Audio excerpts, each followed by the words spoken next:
Daf Samach Zayin Amud Aleph will begin Daf Samach Vav Amud Beis, 2 lines from the bottom with the Mishnah. Zok the Mishnah, Mekir Yerushalayim, the Chosh of the people in Yerushalayim, Hayim Elavan Yisad Sukkah Harishayna. They would accompany the person, the Ish'iti, who was taking the Sar Lazazel, taking out to the Midbar, to the Zazel. They would accompany him, the Mekir would accompany him ad Sukkah Harishayna, to the first booth. They made sukkahs, as we'll see, they made sukkahs along the way to accompany the person, the Ish'iti, to accompany him. They made booths along the way. So the first group that accompanied him were the people who were in Yerushalayim, the Chashav people in Yerushalayim. They would accompany him to the Sukkah Rishayna, to the first booth. And then he would come to that booth, he would rest, and then he would continue on his journey, and then other people would accompany him from Sukkah to Sukkah until he reached the Midbar. Eser Sukkahs Yerushalayim Vatsuk. There was a total of 10 Sukkahs, 10 booths from Yerushalayim to the cliff, and these were resting places along the way. The first group were the people who from Yerushalayim were in Yerushalayim on Yom Kippur. They accompanied him to the first booth. And that booth, there were other people that were there from beforehand, were there from the onset of Yom Kippur. There were people who were shayvis in each of the booths, and they accompanied him as he went on his journey. So there was 10 sukkahs from Yerushalayim ad Suk until the cliff. Tishim Ris, the total distance from Yerushalayim till the cliff where the Sar was pushed down, was 90 Ris. Shiva Umachsa L'chol Mil. There's 7.5 Ris in a mil. There's 7.5 Ris in a mil. A mil is 2,000 amas. There's 7.5 Ris in each mil. So there's a total of 90. How do you get a total of 90? Because you had, from Yerushalayim, you had the people accompanying Yerushalayim to the first booth. That was 1 mil, 7.5 Ris. And then you had from there to the 9 other booths. So there's a total of, you have a total of 10 mil. And then from the last booth to the cliff, as we'll see, from the last booth to the cliff, there was not the regular 1 mil segment, it was double that. So over there it was 2 mil. So therefore it was a total of 12 mil, 7.5 Ris for each mil. So you have 7.5 times 12 is a total of 90, or other way to look at it is 90 divided by 7.5 is 12. So that has, you had a distance of between each one, so it was a mil, except the last one, from the last sukkah until the cliff, was 2 mil. And that's what they had, therefore there was a total of the 90 Ris. I'll call sukkah v'sukkah. When you got to every booth on each sukkah, they would say to the Ishiti, they would say, Harei Mozan, Harei Maim, here's food and drink. They would offer him food and drink, and if he needed it. There's a machlekes in Rishonim, actually, if he needed to, could he eat or drink? But Al Kol Panim, as we'll see in the Gemara, they offered it to him because not that he would eat or drink, but that it was there because he had it was there. It was a very, very difficult, arduous trip that he had. He had to travel all these 12 mil in the Midbar, fast in Yom Kippur, leading the Sar Lazazel. So in each sukkah, there was a resting spot with food and drink. They would escort him from one sukkah to the other, except for the last one, which they did not come to the cliff. They would stand from far and watch what he would, but they wouldn't come with them mamish to the cliff. Meaning, as we said, the sukkah from the last sukkah to the cliff was 2 mil. They only are allowed to go 1 mil. They have the tchum. They can't go beyond the tchum. The tchum is 2,000 mil. It's 2,000 amas rather. So they could only go 1 mil, which was 2,000 amas. They could not go beyond that. They went 1 mil, 2,000 amas. They stood and watched his action as he went the other mil, the other 2,000 amas to the cliff. The Teiz Shonim asked, well, why did they do it that way? Why not make just another cliff? And therefore they would be closer, and make another sukkah rather. Why not make another sukkah, an 11th sukkah? And therefore they would be closer to the cliff. And why did they have to stand from afar? So he answers that Bedavka they did it this way, because as we'll see in the Gemara, we did not want the people to watch the sar being pushed down. We did not want them to see whether the scarlet strip would turn white or not. As we'll see in the Gemara, we'll explain it more fully later. So therefore, they did not have an extra sukkah. The last sukkah was two mil away from the cliff. Therefore, they can only walk 1 mil, and they had to stand them from afar. The Ishiti, of course, could walk to the cliff. That's a mitzvah to take it out to the midbar, and he was not bound by the tchum. And they stood from Mirachiv Reis Maisa. Maisa, when he got there, what did he do? He choylek lashon shel zahuris. They would take a strip of red wool and he would split it. Chetzi kosher b'sela, half of it was tied to a rock that was on the edge of the cliff. V'chetzi kosher bein shnei karanot, and the other half was tied between the two horns of the soil. And he would push it backwards. He would push it over the cliff backwards. The Seder Yoma says that it was pushed backwards, not pushed backwards because it would be pushed forwards. Maybe it would grab onto the rocks and not roll down. So it was pushed back to the and the goat would roll down the cliff. It didn't even reach half of the mountain until it was dismembered, torn from limb to limb. The Ishiti would go back, and he would go back to the Sukkah Achrona. He would go back to the last Sukkah and stay there until it was dark. And he would stay there until it was dark in the Sukkah Achrona. Teisus Shonim says they didn't make for him a Sukkah by the cliff because he didn't want to be alone. He wouldn't want to be alone there in the wilderness. And therefore, he wanted to be amongst the people. So therefore, the last cliff that had the people to be with is the 10th one. So he went back to the 10th one. Now, even though now he's returning from the Dechiyah, and he's going beyond the Tchum, because it's 2 mil, the distance from the 10th sukkah to the cliff is 2 mil, it's 4,000 amas, it's beyond the Tchum.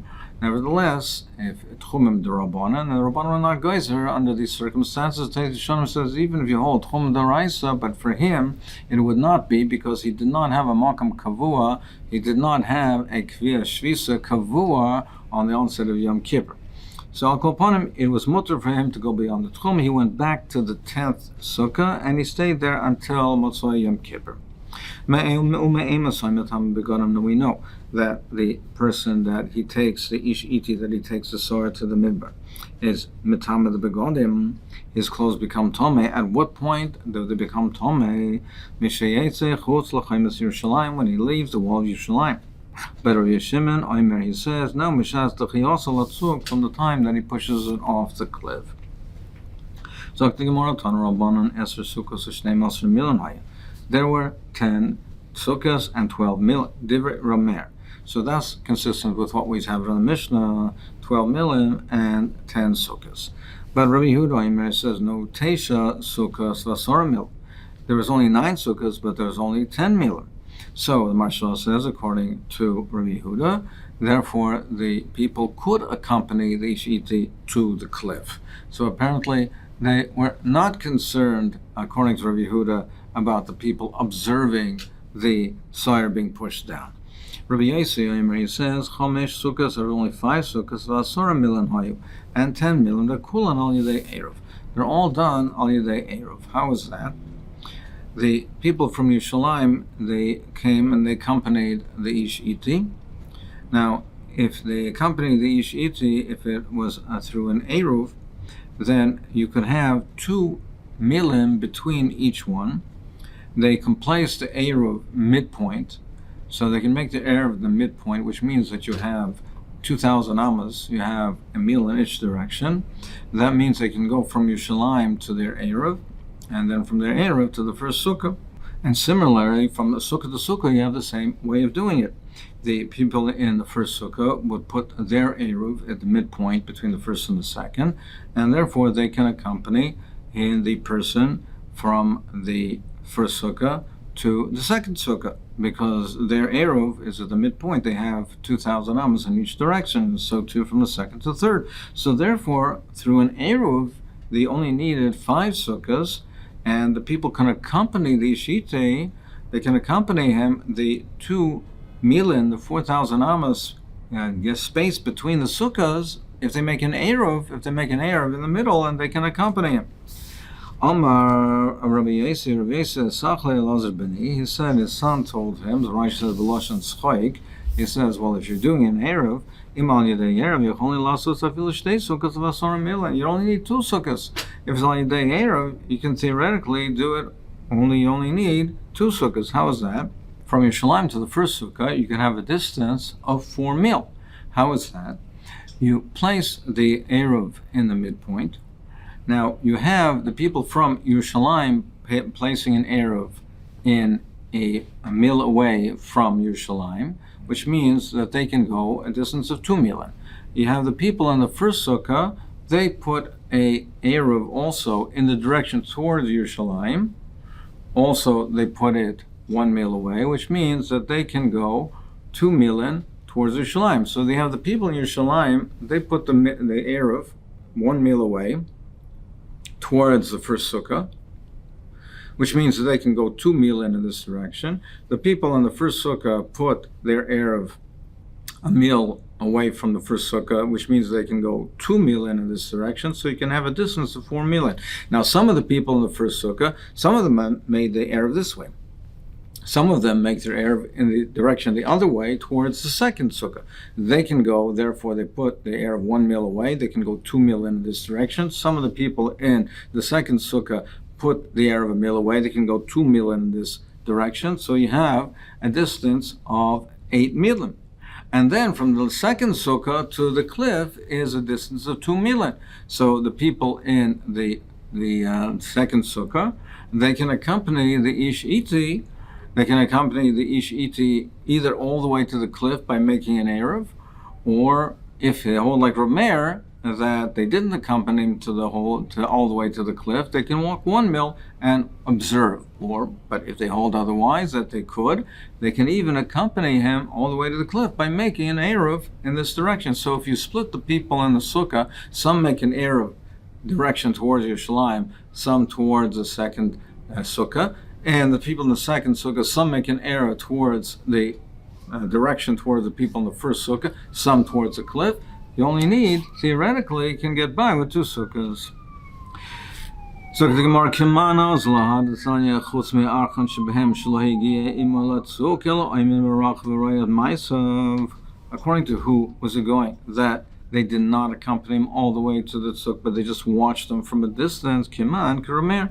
That's according to Rav Meir, who says that there was 12 milin and 10 sukkahs, which means that from the last sukkah to the tzuk was 2 milin, which means that they did not accompany him all the way to the tzuk. I'll call sukkah v'sukkah Amrim La Hari Mozan Rahim. They offered him food and drink. It was never needed. Why did they offer them? You can't compare someone has bread in his basket, meaning he has the security. He has the security to know that if he needs it, if he's dying of thirst or hunger, he has the food available. You can't compare it to a person who does not have that security. He does not have bread in his bag, meaning the fact that he knows he has the security that he's not going to starve to death, he's not going to be thirsty, and he's not going to die of thirst. That security helps him gives him the strength to go on his journey. What did the Ish Iti do? He took the strip of red wool and he split it in 2. He tied it in 2. Half he tied to the horns of the soyer and half to a rock. Why not tie it entirely to the strip? Why tie it between the horns of the goat? We want to see if the point is to see that there's a kapara of the avainas, the Rebbeinu Shalom is machapa the avainas, and the strip of red turns to white. So just tie it on the rock. Gemara says it came with the mitzvah soyer, since it's a mitzvah to be pushed the sower over the cliff. We're afraid if the strip is tied to the rock, we're afraid that it'll turn white before it's pushed. And before it's pushed over, he'll see that it's turned white. He'll see that it's a kapara of vine, so he won't bother to push it over, and it's a mitzvah to push it over.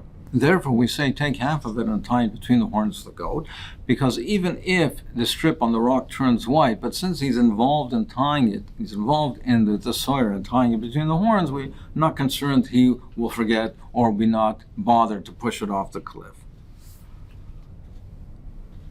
So fragt the Gemara, but still, why should we bother to tie it on the rocks? So just tie all of it on between the horns. Why split it and tie part of it on the rocks?